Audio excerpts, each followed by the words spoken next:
എറണാകുളം ജില്ലയിലെ മുനമ്പത്ത് 600ഓളം കുടുംബങ്ങൾ വഖഫ് കേസിൽപ്പെട്ട് തങ്ങളുടെ കിടപ്പാടം നഷ്ടപ്പെടുന്നതിനെതിരെ സമരം ചെയ്യുമ്പോൾ അവർ പറഞ്ഞിരുന്ന ഒരു പ്രധാന കാര്യം ഇത് തങ്ങളെ മാത്രം ബാധിക്കുന്നതല്ല എന്നും രാജ്യവ്യാപകമായി പ്രശ്നമാവുമെന്നുമാണ്. ഇത് ശരിവെക്കുന്ന തരത്തിലുള്ള കാര്യങ്ങളാണ് രാജ്യത്തിന്റെ നാനാഭാഗത്തു നിന്നും ഉണ്ടാകുന്നത്. തമിഴ്നാട്ടിലും തെലങ്കാനയിലും മധ്യപ്രദേശിലും യുപിയിലും ഡൽഹിയിലുമെല്ലാം ഇപ്പോൾ വഖഫ് ഭൂമി പ്രശ്നം വന്നിരിക്കുകയാണ്. പക്ഷേ അതിനേക്കാൾ ഏറ്റവും ശക്തമായ പ്രശ്നമാണ് ഇപ്പോൾ കർണാടകയിൽ നിന്ന് ഉയർന്നു വന്നിരിക്കുന്നത്. 1500 വർഷം പഴക്കമുള്ള തമിഴ്നാട്ടിലെ തിരുച്ചെന്തൂർ ക്ഷേത്രം അതിൻ്റെ പരിസരത്തുള്ള ഗ്രാമത്തിലും വഖഫ് ക്ലെയിം വന്നത് വൻ വിവാദമായിരുന്നു. ഇപ്പോൾ അതുപോലെ തന്നെ കർണാടകയിലെ മഹാദേവപുര വില്ലേജിലെ ചിക്കമ്മ ചിക്കദേവി ക്ഷേത്രത്തിന് അടക്കം വഖഫ് അവകാശവാദം വന്നിരിക്കുകയാണ്.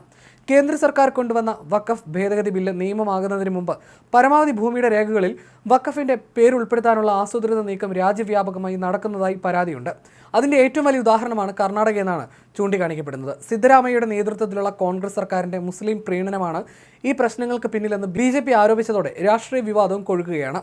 വന്ന് കാണുന്നതെല്ലാം വഖഫ് സ്വത്താണെന്ന് വന്നിരിക്കുകയാണ്. മൈസൂരുവിലെയും ശ്രീരംഗപട്ടണത്തിലെയും ചരിത്ര സ്മാരകങ്ങളിലും സർക്കാർ ഉടമസ്ഥതയിലുള്ള കെട്ടിടങ്ങളിലും ഭൂമികളിലും അവകാശവാദവുമായി കർണാടക വഖഫ് ബോർഡ് രംഗത്തെത്തിയിരിക്കുകയാണ്.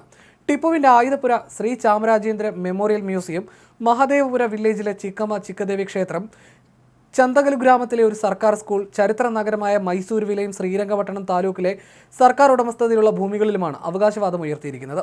വഖഫ് ബോർഡിന്റെ നീക്കം കോൺഗ്രസ് നേതൃത്വം നൽകുന്ന കർണാടക സർക്കാരിനെ വലച്ചിട്ടുണ്ട്. ആർക്കിയോളജിക്കൽ സർവേ ഓഫ് ഇന്ത്യ, സംസ്ഥാന പുരാവസ്തു മ്യൂസിയം, ഹെറിറ്റേജ് വകുപ്പ് എന്നിവയുടെ അധികാര പരിധിയിലെ കെട്ടിടങ്ങളാണെന്നും വഖഫ് ബോർഡ് പറയുന്നു. കിരങ്കൂർ, കെ ഷെട്ടാഹള്ളി വില്ലേജുകളിലെ കർഷക ഭൂമിയായ 75 പ്ലോട്ടുകൾ ഒഴിയണമെന്നും ബോർഡ് ആവശ്യപ്പെട്ടിട്ടുണ്ട്. കർണാടകയിലെ ഏറ്റവും വലിയ അവകാശവാദമാണ് വഖഫ് ബോർഡ് നടത്തിയിരിക്കുന്നത്. കാലങ്ങളായി തങ്ങൾ കൃഷി ചെയ്ത് അനുഭവിച്ചു പോകുന്ന കാർഷിക ഭൂമികൾ വഖഫ് ബോർഡിന്റെ സ്വത്തുക്കളായി പട്ടികപ്പെടുത്തിയതിൽ കർഷകർ ആശങ്കയിലാണ്. വഖഫ് ബോർഡിന്റെ ഈ അവകാശവാദം നടക്കില്ലെന്നും പ്രത്യക്ഷ സമരത്തിന് ഇറങ്ങുമെന്നും വിശ്വ ഹിന്ദു പരിഷത്ത്, ബജ്രംഗ് ദൾ, മാണ്ഡ്യ രക്ഷണ വേദികെ, ഫാർമേഴ്സ് അസോസിയേഷൻ, വിവിധ കർഷക സംഘടനകൾ എന്നിവർ അറിയിച്ചു. വഖഫ് ബോർഡിന്റെ ഈ അവകാശത്തിനെതിരെ BJP രംഗത്ത് വന്നിട്ടുണ്ട്. സിദ്ധരാമയ്യ സർക്കാർ നടത്തുന്ന മൗനം വെടിയണമെന്ന് BJP ആവശ്യപ്പെട്ടിട്ടുണ്ട്. കർണാടകയിലെ വിജയ്പുരയിലും വഖഫ് വാദത്തിനെതിരെ ശക്തമായ പ്രതിഷേധം നടക്കുകയാണ്. ഇവിടെ ഉദ്യോഗസ്ഥരും രാഷ്ട്രീയക്കാരും ഒത്തുകളിച്ച് ജനങ്ങളെ പറ്റിക്കുകയാണ്. ഈ ലോബി ഇവിടുത്തെ കൃഷിഭൂമി ഒറ്റ രാത്രി കൊണ്ട് വഖഫിന്റെ പേരിലാക്കിയതിന് തെളിവുകൾ പുറത്തു വന്നിരുന്നു. വിജയ്പുരയിലെ ഹാൻവോഡിൽ കർഷകരുടെ 1500 ഏക്കർ ഭൂമി വഖഫ് ബോർഡിന് വിട്ടുകൊടുക്കണമെന്ന് സർക്കാർ നോട്ടീസ് നൽകിയതിനെതിരെ സമരം കനക്കുന്നതിനിടയിലാണ് റവന്യൂ രേഖകളിൽ വഖഫ് ബോർഡിന്റെ പേര് ചേർത്ത് പുറത്തു വന്നത്. വിജയപുരയിലെ 44 സ്വത്തുക്കളുടെ ഭൂമി രേഖകളിൽ വഖഫ് ബോർഡിന്റെ പേര് ഉൾപ്പെടുത്തിയെന്ന് കാണിക്കുന്ന റവന്യൂ രേഖകൾ മാധ്യമങ്ങൾ പുറത്തുവിട്ടിരുന്നു.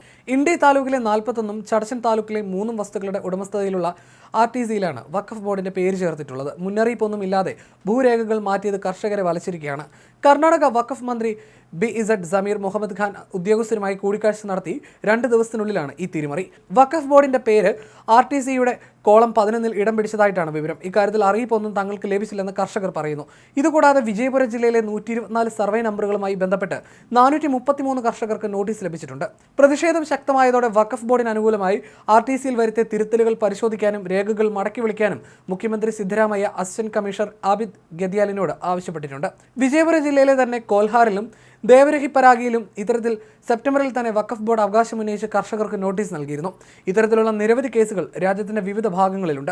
റിലയൻസ് ഇൻഡസ്ട്രീസ് ചെയർമാനും പ്രമുഖ വ്യവസായിയുമായ മുകേഷ് അംബാനിയുടെ വീട് സ്ഥിതി ചെയ്യുന്ന മുംബൈയിലെ ആൻഡിലിയ എന്ന കോടികൾ വിലമതിക്കുന്ന പാർപ്പിട സമുച്ചയത്തിന്റെ നേർക്ക് പോലും വഖഫ് അവകാശവാദം ഉന്നയിച്ചിരുന്നു.